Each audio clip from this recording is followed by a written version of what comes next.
Senator Gonzalez.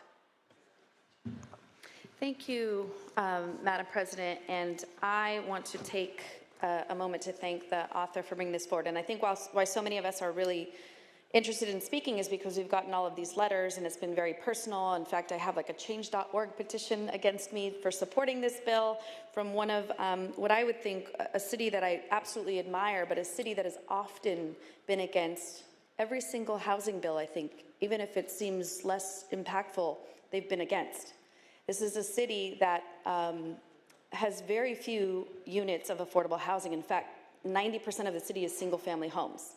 And in fact, that city, the city of Lakewood, on this map has absolutely no real impact with this bill.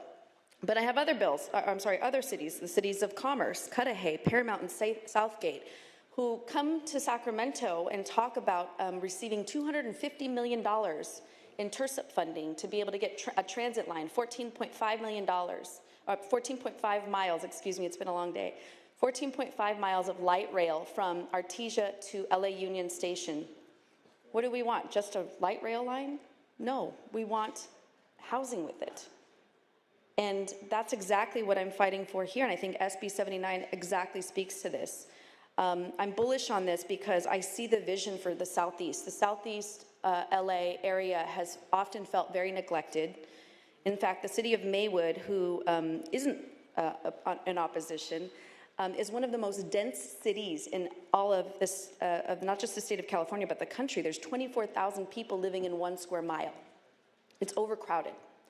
So this is why, again, I'm so very bullish on these issues. And if we go back to the Southeast line, the $200 million, if we're able to fund that line finally, then it will enable 31,000 riders on weekends.